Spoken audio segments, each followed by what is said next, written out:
Muy buenas y bendecidas noches, señores. Sean bienvenidos, Señor. Bendito y alabado seas. Gracias, Señor, por este tiempo y que podemos estar contigo, que podemos tener una comunicación directa contigo, porque la oración del justo es la que te agrada, Señor. Que te estemos a ti platicando cómo nos va, cómo nos sentimos. Tú lo sabes todo, Señor, pero te agrada que lo digamos, que te lo manifestemos. Te agrada oír nuestra voz, reconociéndote como tú, el Padre Todopoderoso, como Jesucristo nuestro Señor y Salvador, y como el Espíritu Santo que intercede por nosotros llevando las oraciones. Te agradecemos, Señor, por el día de hoy, porque nos permitiste ir y venir a todos los lugares a donde fuimos, porque nos proveíste, porque llenaste de comida nuestra mesa, Señor. Nunca nos faltó el agua, pero sobre todo porque tu cuidado estuvo sobre nosotros. En el nombre de Cristo Jesús. Amén. Amén.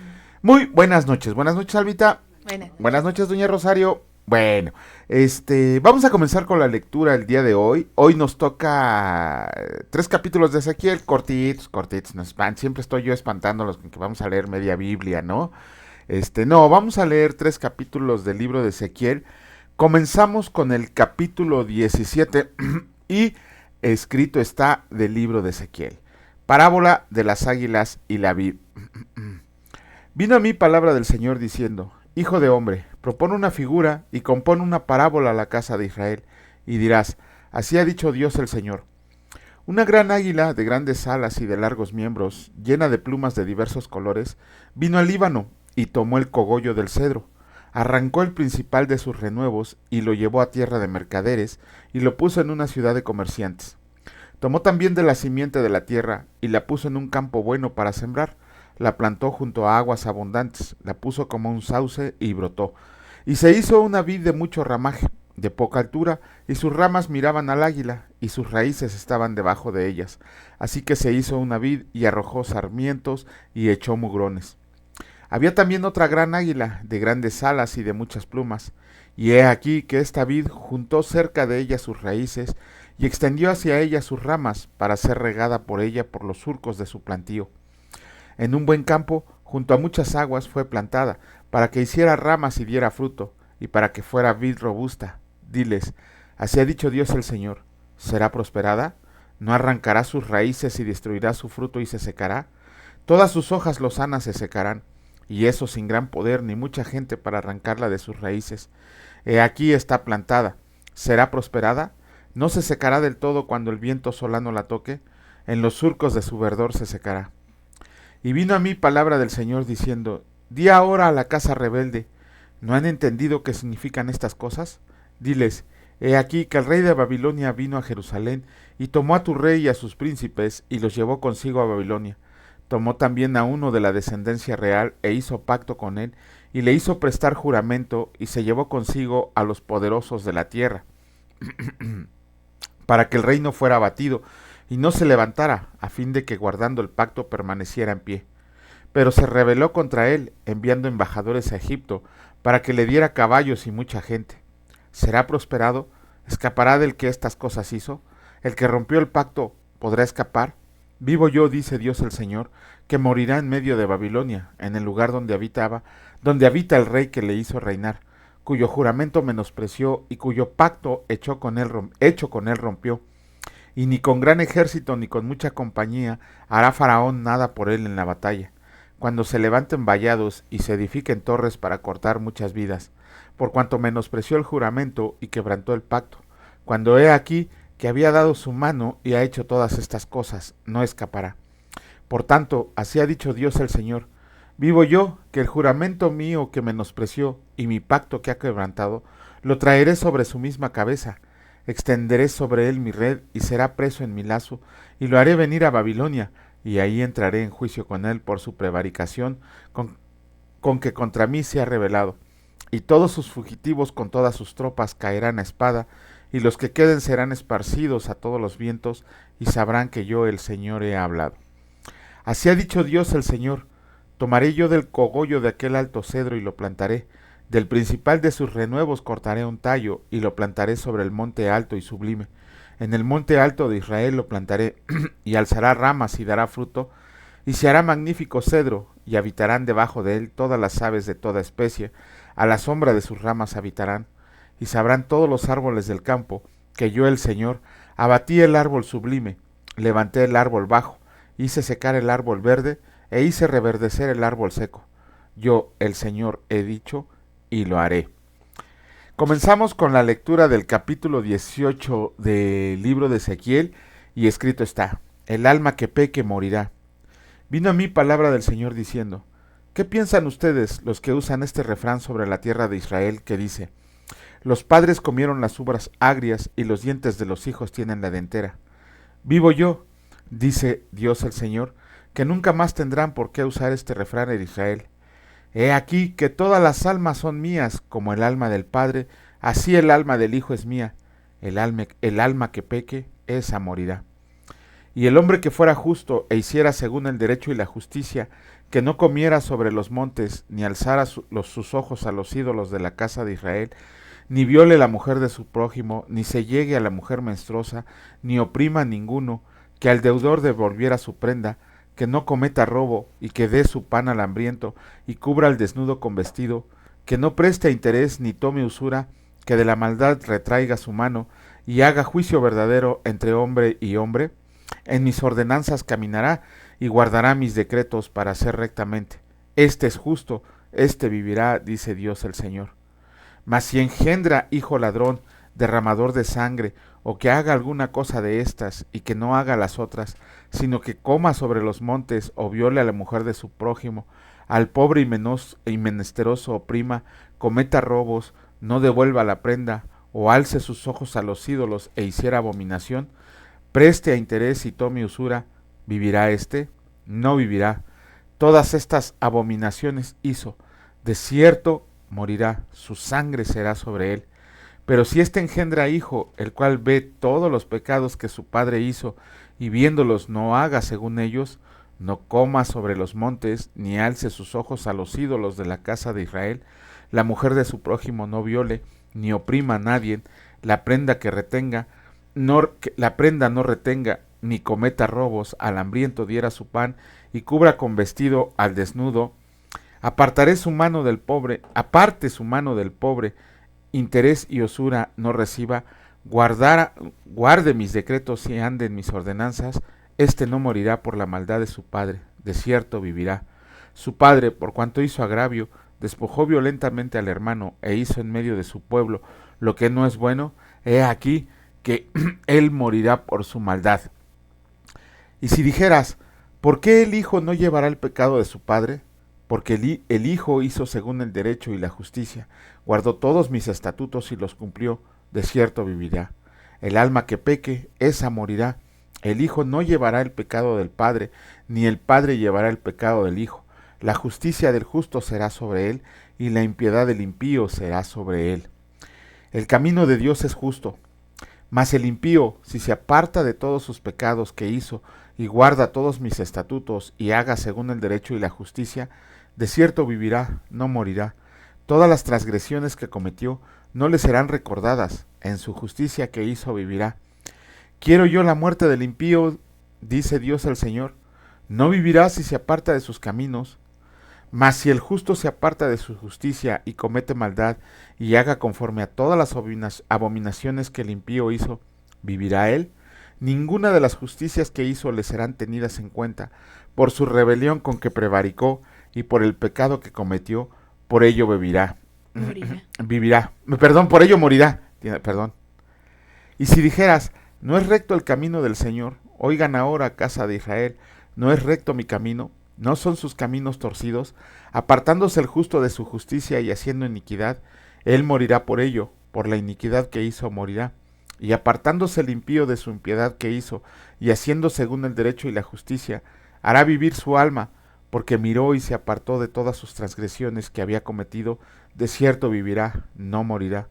Y si aún dijera a la casa de Israel, ¿no es recto el camino del Señor? ¿No son rectos mis caminos, casa de Israel? Ciertamente sus caminos no son rectos. Por tanto, yo juzgaré a cada uno según sus caminos, oh casa de Israel, dice Dios el Señor. Conviértanse y apártense de todas sus transgresiones, y no les será iniquidad a causa de ruina. Echen de ustedes todas sus transgresiones con que han pecado, y háganse un corazón nuevo y un espíritu nuevo. ¿Por qué morirán, casa de Israel? Porque no quiero la muerte del que muere, dice Dios el Señor. Conviértanse pues y vivirán. ¡Wow! Capítulo 19 del libro de Ezequiel, y escrito está: Lamentación sobre los príncipes de Israel.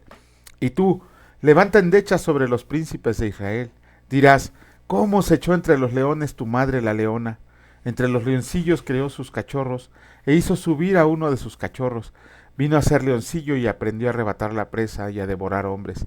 Y las naciones oyeron de él. Fue tomado en la trampa de ellas y lo llevaron con grillos a la tierra de Egipto. Viendo ella que había esperado mucho tiempo y que se perdía su esperanza, tomó otro de sus cachorros y lo puso por leoncillo. Y él andaba entre los leones, se hizo leoncillo, aprendió a arrebatar la presa, devoró hombres, saqueó fortalezas y asoló ciudades, y la tierra fue desolada y cuanto había en ella. Al estruendo de sus rugidos, arremetieron contra él las gentes de las provincias de alrededor, y extendieron sobre él su red, y en el pozo fue apresado. Y lo pusieron en una jaula, y lo llevaron con cadenas, y lo llevaron al rey de Babilonia. Lo pusieron en las fortalezas, para que su voz no se oyera más sobre los montes de Israel. Tu madre fue como una vid en medio de la viña, plantada junto a las aguas, dando fruto y echando vástagos a causa de las muchas aguas. Y ella tuvo varas fuertes para cetros de reyes, y se elevó su estatura por encima entre las ramas, y fue vista por causa de su altura y la multitud de sus sarmientos. Pero fue arrancada con ira, derribada en tierra, y el viento solano secó su fruto. Sus ramas fuertes fueron quebradas y se secaron. Las consumió el fuego, y ahora está plantada en el desierto, en tierra de sequedad y de aridez. Y ha salido fuego de la vara de sus ramas, que ha consumido su fruto, y no ha quedado de ella vara fuerte para cetro de rey. Endecha es esta, y de endecha servirá. Bueno, híjole, aquí en el capítulo 18 del libro de Ezequiel vemos algo impresionante. Ya, ahí Dios ya claramente dice, Su ley. Bueno. Sí, sí, su ley claramente dice, cada quien es responsable de su propio pecado. ¿Se acuerdan? ¿Dónde es en Deuteronomio? Es en uno de los primeros 5 ¿Qué? libros, cuando dice que el castigo durará hasta la cuarta y tercera generación Ah, sobre... sí. Ajá. O sea, Dios les dijo, es que el castigo lo van a llevar sus hijos hasta la tercera y cuarta generación. Pero aquí el Señor les dice, no, cada quien va a ser responsable de su pecado. Si el papá cometió pecados, el castigo no va a ser sobre el hijo. Si el hijo comete pecado, no va a ser sobre el padre. Cada quien va a ser responsable de su pecado. Y da dos advertencias muy claras el Señor. Si tú eres pecador, como yo lo soy, como todos lo fuimos, como todos lo somos, si te arrepientes y te conviertes al Señor, y lo dice ahí la palabra, ni siquiera lo tenemos que inventar, aquí lo dice la palabra, y te conviertes al Señor, ¿qué va a pasar? Dice el Señor que tus pecados no serán recordados ya, nunca, sino que vas a vivir, vas a andar en sus caminos, vas a andar en sus decretos, y entonces esas transgresiones que habías cometido se borran inmediatamente. No recuerdo en qué salmo es, no sé si es un salmo o un proverbio donde dice que Dios toma tus pecados, los echa en un cofrecito y los avienta al fondo del mar. Así lo dice. No recuerdo el salmo, mañana me recuerda Salmita para decirles dónde está. Y de esa manera el pecado es borrado de nosotros y podemos convivir pacíficamente con nuestro Dios Padre Todopoderoso por medio de Jesucristo en este momento. Pero también el Señor advierte, ok, tú eras un justo, tú caminabas derechamente, tú estabas bien, pero si tú apostatas de ese regalo que ya se te dio, no te preocupes, vas a morir en tus pecados y en tus concupiscencias. Vemos ahora muchos cristianos que se dicen cristianos o que se decían cristianos que apostatan de la fe, como dicen. En realidad, cuando leemos el Nuevo Testamento nos damos cuenta. Ayer leíamos en Juan, ¿no? Sí fue ayer, antier, no recuerdo cuándo leímos, que decía que salían de nosotros, que salían de los cristianos, aquellos que decían ser hijos de Dios, pero que en realidad no lo eran. En realidad no lo eran. Lo mismo pasa de esto. ¿Cuánta gente conocemos que de momento ¿cómo se dice? Se arrepiente de sus maldades y dice estar en paz con Dios, y a la primera tribulación, a la primera prueba o a la primera cosa que les gusta del mundo, ¿cómo se dice? Se apartan del Señor y regresan a hacer sus cosas. ¿Qué quiere decir? Nunca hubo una regeneración, nunca hubo un nuevo nacimiento, y pudieron haber sido bautizados en agua y pudieron pasar 20 años según ellos como cristianos, pero nunca tuvieron una verdadera regeneración espiritual, un verdadero nacimiento, nuevo nacimiento. Esos son los que se dicen que apostatan. En realidad, el término correcto no se apostatan, nunca fueron hijos de Dios, nunca creyeron verdaderamente en Jesucristo. Aquel que está firme en la fe, dice la palabra de Dios, cuídese de no caer. Pero el que está firme en la fe en cualquier situación sabe que tiene un Dios Padre Todopoderoso en el cual confiar, que sus pecados fueron perdonados por medio del sacrificio de Jesucristo, y que el Espíritu Santo nos redarguye cuando vamos a hacer mal, cuando vamos a cometer un pecado, e inclusive nos instruye por medio de la palabra. Vamos a comenzar con la lectura del Nuevo Testamento, Almita.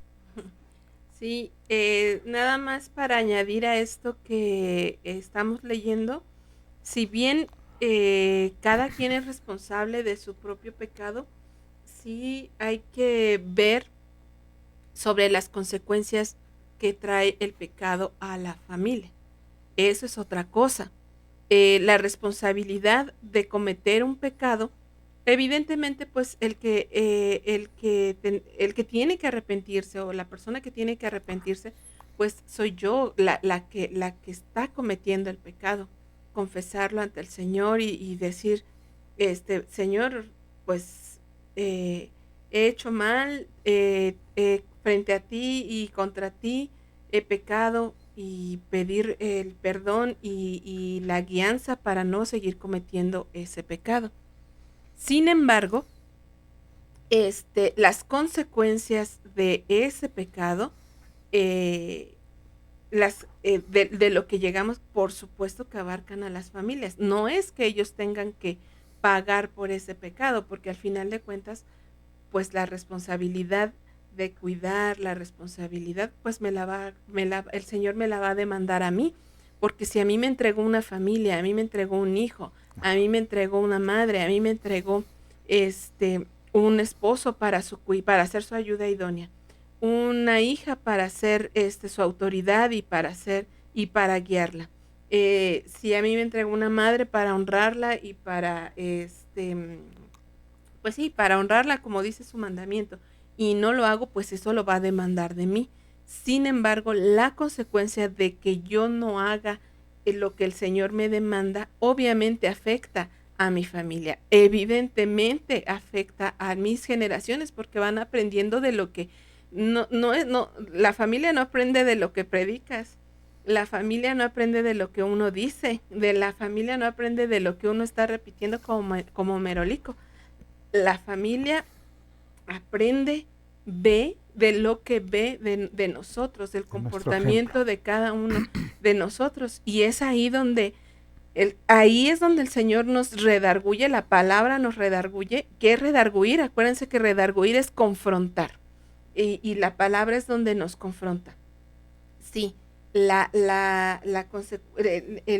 pago del pecado, pues en algún momento la responsable soy yo, y Jesús es quien paga por mi pecado. Pero las consecuencias, esas sí, se manifiestan hacia alrededor. Por eso es que dicen, cuando a veces dicen, bueno, ¿y qué daño le hago al otro? Ajá. No, sí haces mucho daño, y demasiado daño. Y en el momento, pues uno nada más ve a uno, ¿no? Y quiere engañarse de que no pasa nada, que ni lo vio, ni lo sintió, ni lo que sea, y no es verdad. Sí dañamos, estamos en una sociedad, estamos en una familia, convivimos con nuestros hermanos. Por eso es que es tan importante el mandamiento de Dios: ama a tu prójimo, porque nuestras acciones y las consecuencias de esos pecados pues recaen sobre el prójimo. Por eso dice aquí, dice el que da y que diere su pan al hambriento, cubriera al desnudo con vestido. Me llama la atención cuando dice sobre el abuso a las mujeres, ¿no? Dice, o violare la mujer de su prójimo. ¿Cuántos violadores, si leyeran esta parte, espera, me estás dañando, ¿verdad? Porque a veces ya en las grandes ciudades pues nos perdemos de que el que va caminando es tu prójimo, el que está ahí enfrente es tu prójimo, al que le vas a robar es tu prójimo, al que le estás mintiendo es tu prójimo, al que le estás malpesando las cosas es tu prójimo. Eso es lo que aquí acabamos de leer en Ezequiel. Está muy tremendo lo que dice aquí. Entonces, sí es verdad, pero más adelante en otra palabra, en otra escritura, recordemos que las consecuencias caen sobre de nuestras acciones, caen sobre el prójimo. Por eso es que esa impiedad no se acaba, porque pensamos que no dañamos a nadie. Ay, ¿quién me va a ver? Ay, ¿a quién voy a dañar? No, por eso Jesús dice, ama a tu prójimo, porque no le estés dañando. Tus Exacto. acciones dañan a tu prójimo. Así Y aquí, obviamente, hay que separar eso muy bien. Las consecuencias del pecado, la responsabilidad del pago por el pecado es mía. Yo soy el que debe estar ahí crucificado. ¿Y quién toma ese lugar? Jesús. Pero hay consecuencias también, claro. ¿no? Eso es lo que hay que No, tomar y en de cuenta hecho, también. las consecuencias, no, hasta en uno mismo, ¿no? Ah, sí. Cuando... No, El es que Señor, sí. a veces, en prédicas oímos o escuchamos que tú ya eres sano, que por qué no vives creyendo que Jesucristo ya te sanó, ya te restauró, tú ya debes de ser sano porque Jesucristo pagó tus enfermedades en la cruz. Y vemos mucho cristiano enfermo, estamos enfermos muchos cristianos. Lo que pasa es que sí, Jesucristo nos libró del pecado, por supuesto, de eso no hay ninguna duda, pero como dice mi esposa, las consecuencias del pecado persisten. Y no solo se ven en nuestra vida física como enfermedades, sino que también, por ejemplo, miren, un caso de una persona que fue el enemigo público número uno de México, ¿no? Se desapareció y lo encontraron en una iglesia cristiana y lo apresaron y ahorita está purgando una sentencia. O sea, sí, él ya pertenece a Jesucristo, él ya tiene la vida eterna, pero las consecuencias de su pecado las está pagando en este momento. Entonces muchas veces eso es lo que tenemos que comprender. Sí, ya somos salvos, ya Jesucristo nos libró, ya nos limpió del pecado, pero las consecuencias sí las vamos a sufrir, tanto en nuestra persona como en nuestras acciones, inclusive con nuestros seres queridos y con el prójimo. Por eso es que el seguir pecando no es cualquier cosa, No, porque habíamos hablado una de que, bueno, ¿y por qué seguimos pecando? Si ya estamos, si Jesucristo ya nos salvó, si estoy pidiéndole al Señor que me guíe, que quite este pecado de mí, bueno, pues porque no has decidido dejar de pecar. exacto, Ajá, ¿no has visto que cuando sigues pecando, estás generando consecuencia tras consecuencia tras consecuencia? exacto. Ajá, sigues en esa cadena. Entonces ahí hay pues sí, una decisión, así como decíamos, así como el amor es una decisión, dejar de pecar es otra decisión. Lo hemos leído y lo leímos durante el año. Dicen en las cartas de Pablo, ahora bien, anden como Jesús nos enseñó, como Él nos enseñó. Sí. Ajá, el que robe, no robe más. El que Miente, no mienta miente, más. no le mientas a un hermano tuyo. Ajá. Y de repente te encuentras ante ese pecado. Entonces, es tomar la decisión y sí, el Señor nos llama a reparar el daño. Acuérdense cuántas leyes de restitución del daño hay en la Sí, Biblia. ojo por Hay ojo. mucho, y se acuerdan de Saqueo, y que el Señor le dijo, pues págale al que le debes. Ajá, Al que le robe, se lo regreso cuadriplicado, ¿no? y Saqueo dijo, bueno, al que le haya yo robado 4 veces, así lo haya hecho o no lo haya hecho, él estaba consciente en que tenía que reparar ese daño. De igual manera nosotros tenemos que reparar ese daño, ya sea pidiendo perdón, ya sea y esto, y yo digo, ay Señor, porque empezando por nosotros, ¿no? Dice, bueno, ve y repara este daño. Exacto. Si hiciste esto, ve y entrégalo. Si hiciste esto, ve y pide perdón. Así Entonces, es. no es cualquier cosa lo que No. estamos leyendo, estamos siendo expuestos a la palabra y el Señor pues desea de corazón, Él dice, las almas son mías y quiero que vivan. y a veces digo, ay, Señor, tú quieres que vivamos y nosotros estamos empecinados en hacer tonterías, ¿no? Bueno. Vamos a leer ahora, continuar con la lectura de la primera carta del apóstol Juan, y vamos a leer el capítulo 3. Y ahí está. Miren cuál amor nos ha dado el Padre, para que seamos llamados hijos de Dios. Por esto el mundo no nos conoce, porque no le conoció a Él. Amados, ahora somos hijos de Dios, y aún no se ha manifestado lo que hemos de ser, pero sabemos que cuando Él se manifieste, seremos semejantes a Él, porque le veremos tal como Él es. Y todo aquel que tiene esta esperanza en Él se purifica a sí mismo, así como Él es puro. Todo aquel que comete pecado infringe también la ley, pues el pecado es infracción de la ley. Y saben que Él apareció para quitar nuestros pecados, y no hay pecado en Él.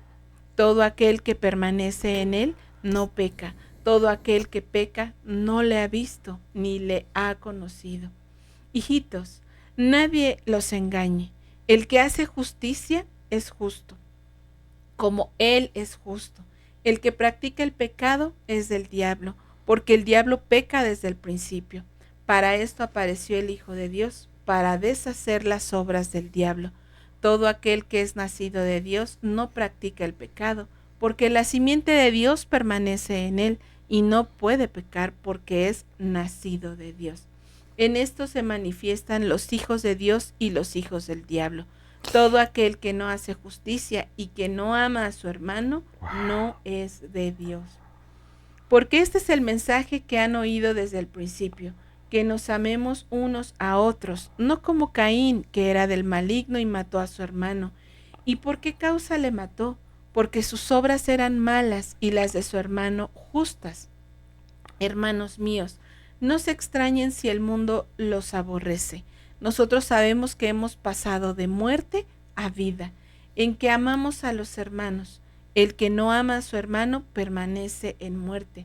Todo aquel que aborrece a su hermano es homicida, y saben que ningún homicida tiene vida eterna permanente en él. En esto hemos conocido el amor, que Él puso su vida por nosotros. También nosotros debemos poner nuestras vidas por los hermanos.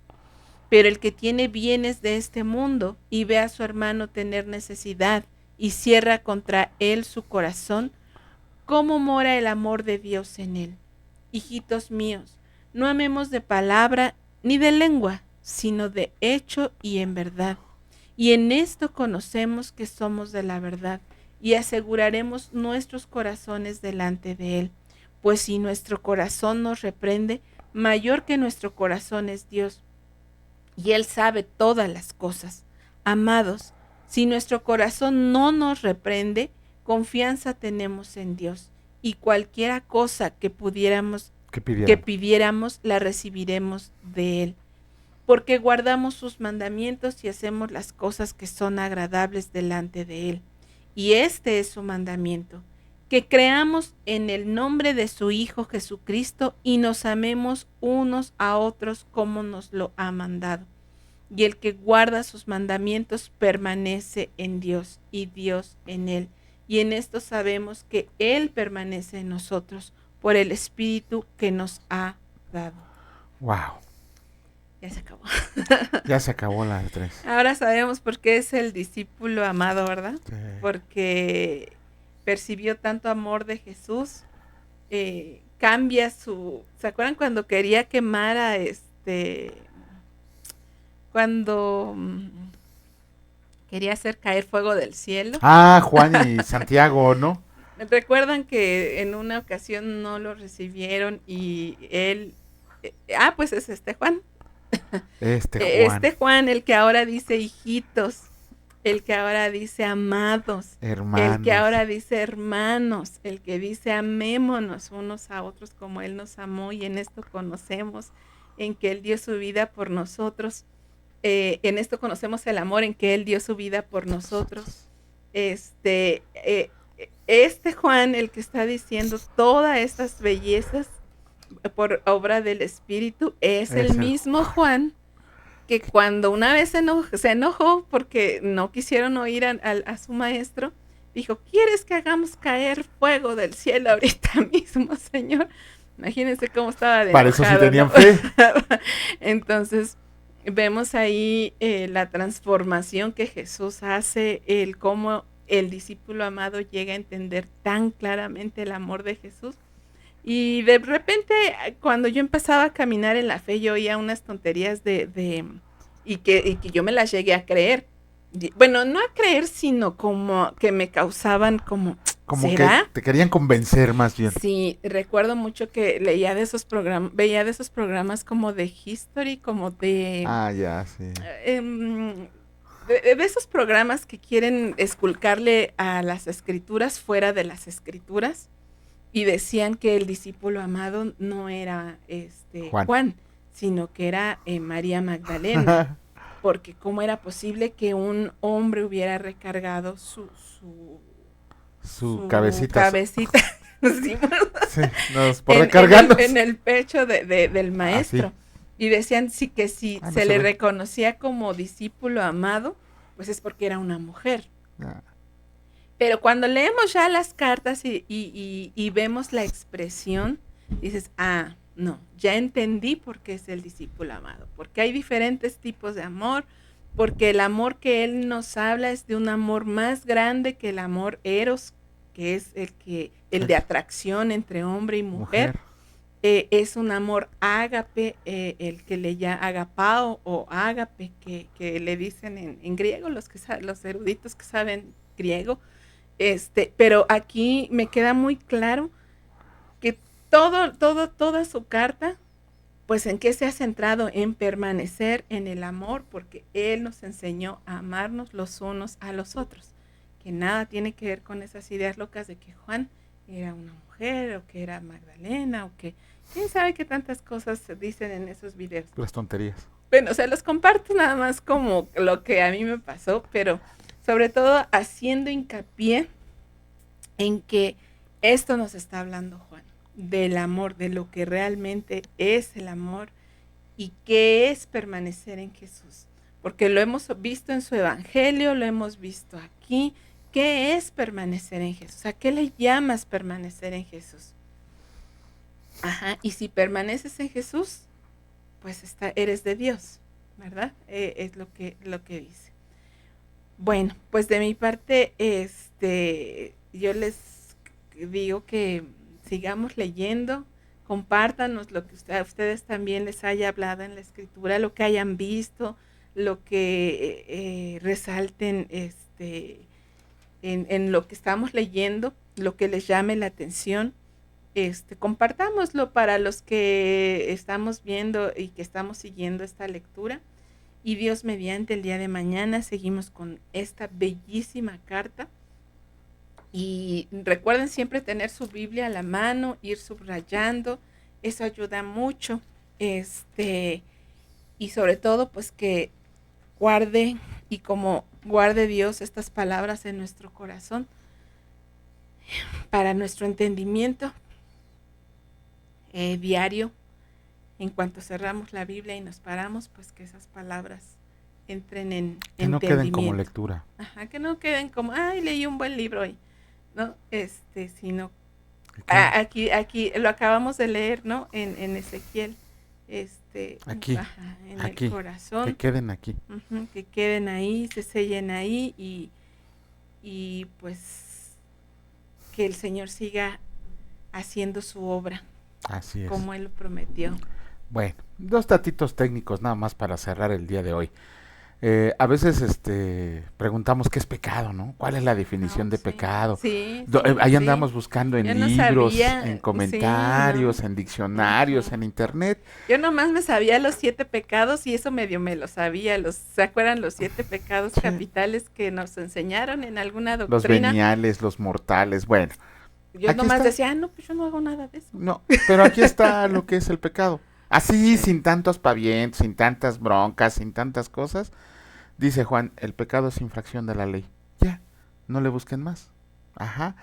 Y la otra, lo que comentaba mi esposa acerca del vídeo que vio de esos canales Ah, que sí. pretenden traer la verdad.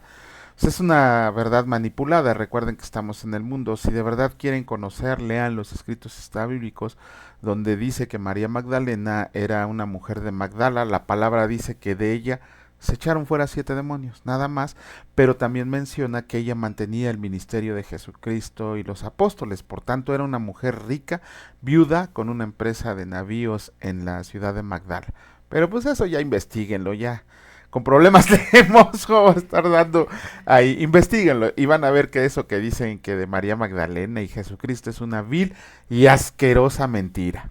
Y que nos disculpe don Da Vinci, con su cuadro, bueno, no él, sino los que han querido, bueno, Exacto. yo no sé si realmente ese gran pintor, con esa habilidad y talento que Dios le dio, haya pensado eso, la verdad es que no lo sé, pero aquellos Mm, que interpretan sus cuadros y que quieren interpretar cosas extrañas sobre esto que les acababa de comentar, pues eso es lo raro, que los que hicieron esas cosas nunca dijeron, aquí voy a dejar escondido un gran misterio, pero vienen otras personas y dicen, no, y ahí escondió. pudieran ponerlo, ¿no? Pero por eso ahora que lo leemos o que lo estamos leyendo, digo, ah, ya sé por qué es el discípulo amado, no por Exacto. cosas que están diciendo por allá, Sí, fuera de lo que dice, la en palabra de puras Dios. conjeturas humanas, Así en es. donde solamente el Exacto. humano ve una partecita así. No, exacto. Ujú. Bueno. Bueno. Pues con eso acabamos el día de hoy. Señor, bendito y alabado seas. Gracias por la hermosura de tu palabra, Señor, que penetra en nuestro corazón, en nuestros huesos, en nuestra carne, en nuestros músculos, Señor, que nos redarguye de todo mal pensamiento, que nos hace caminar como tú, que nos está enseñando a hacer las cosas que tú hiciste aquí en esta tierra, a vivir una vida como la que hiciste en esta, como la que tú viviste en esta creación, Señor. Gracias porque por medio de tu palabra nos enteramos de lo que es la verdad, Señor, de lo que es la verdad y sabemos que la verdad eres tú y que tú nos harás libres. Te agradecemos, Señor, porque nos has redimido, nos has perdonado, nos has limpiado de todo nuestro pecado, Señor, y tu ley se escribió en nuestro corazón para que la conozcamos y la vivamos. Te agradecemos, Señor, porque no te acuerdas de aquellas cosas que hicimos. Te pedimos perdón por las que hacemos, Señor. Nos duele cometer una falta contra ti. Muchas veces la hacemos aún sin querer o que, como dirían, sin querer queriendo. Pero aquí estamos, Señor, en el camino al cual hemos sido llamados y te pedimos que nos des la fuerza para seguir adelante. Gracias, Señor, por las bendiciones recibidas el día de hoy. Te pedimos que el día de mañana nos levantes con renovadas fuerzas para seguir adelante en el conocimiento de tu palabra. Te alabamos y te bendecimos en el precioso nombre de tu Hijo Cristo Jesús. Amén. Amén. Que Dios los bendiga, señores, y si Dios lo permite, nos vemos el día de mañana. Cuídense mucho. Hasta luego.